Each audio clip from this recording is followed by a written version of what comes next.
Okongwu Dibia. Owu nwoke begina gara n'ike. Mere Jpac akwa mugena kayana da pokro. Guys, please. I'm not some of you gauge that voice note. Onyeze Jesus who put it because any dream that voice note. Look at it, man. When they go put on the word, then they pour you buga do she get kidnap you. You later plan and kidnap your brother. And after this voice note, or which or voice note, get a key for voice note, or which I prove to the world whether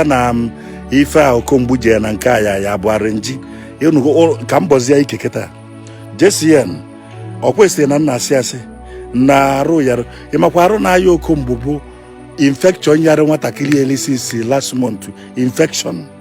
Ebunye mbono na bwesi ya mwaino. From hotel to hotel, so careful man or normal booty infection. Onye na-eje from hotel to hotel alụ ụmụ nwanyị or infection dị ya n'amụ mgba or infection dị Okongwu n'amụ which no treat is weird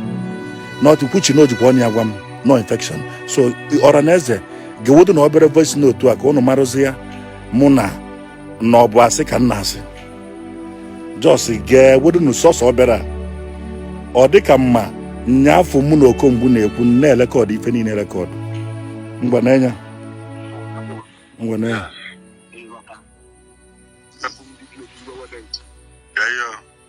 just ka anyị wodo nke obela because on ababa mbasi ka ha ti for ba agba ara ma agba nege no nte ama no game plan nke a bụ obele o nwere ibe nji ma no iwe we ma obu ni kwesị ịkpọ ngwa m ikwesị ịgwa ma agwa dị ma we because if we me we be fa JCN kwu na aba no dezi aka na ya ayo si anya bia bulu efi nya bia men ka at least ewe ekwesi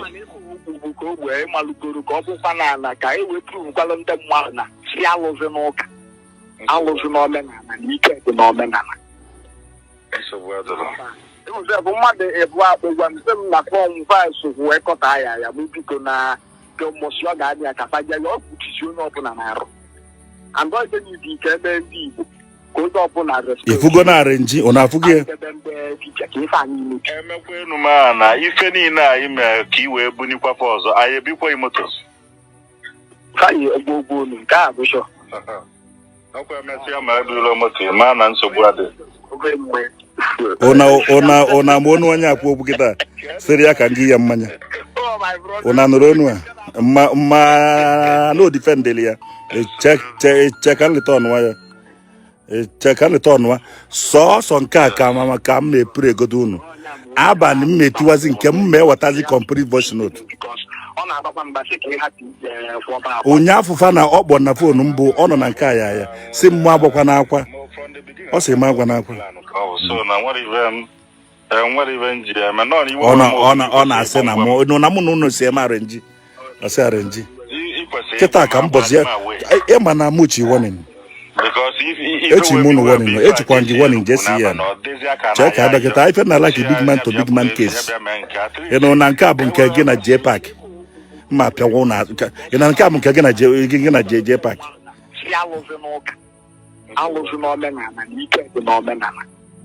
n'ife fa ji eme ife a bụ ka a ghara ịlụzi omenala na-anya and na-eri omesi ife a na mmadụ na-abụ akpọ gị ya si ya na ga-eje ya ma ka ụjọ jizi ụfọdụ na ife a bụ eziokwu geenụ ntị ọfụma this is the first call mkpọrọ Okongwu Dibia Okongwu maka na onye ọbụla na-akpọzi nsị nke ma nephew sikwa na ara alụsị na-egbu ya ịma na mgbe Okongwu Dibia ife asị ya gbakwa JCN nya reply kwa na my message just kwuonu ntị ọzọ sọsọ nke a ka m mepụrụ abanizi enyekwazi m unu tonda ngwa je ka ebe nke ka ngwa yes ịghọta onye bụ oji abalụ mbampo nwere ihe ọzọ ka ya piti ile because ọ na-agbakwa mbasị ka ha ti fọba agba ọkwa agbarụ mfaba na wife aji wee lapụ JCN ka ọ na-akpọ m afa nwere ibe njide ma nọ iwu wee m obu n'igwesị ịkpọ ngwa m ikwesị ịgwa m agwa dị m awe kwesị ịgwa m ife wee miwe bụ ife a JCN kwuru n'abalị na ọ dịzi aka na ya ayọ si ya nya bịa gburu efi nya bịa mee nke atrisi ekwesị ka ogbe ịmalụgoro ka ọ bụkwa n'ala ka e wepụrụkwala ndị mmadụ na si alụzi n'ụka alụzi n'omenala na ike dị n'omenala enwezi bụ mmadụ ebu akpụgwa mse m na fọm vaịs wee kọta ya bụ biko na ụmụsị ọ ga-adị ya kapaja ya ọ kpuchisi onye ọbụla na-arụ ndị Igbo ifugo ọ sị nọ ife niile ka eme ndị Igbo ifugonu ife niile a ime ka i wee bunikwafe ọzọ anyị ebikwa motos ọkwa emesịa ma ebilo moto ma na nsogbu adị ụna ma onu onye dị ya onu onye a ka nchọ ka unu ghọta ka unu wee marụzie ebe ọ nọ onu onye a kịta ka nchọ ka unu marị ka unu nwee ike wee mara ebe ọ nọ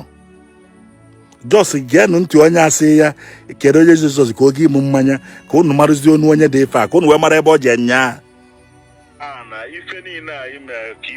na-ege ntị na-ege ntị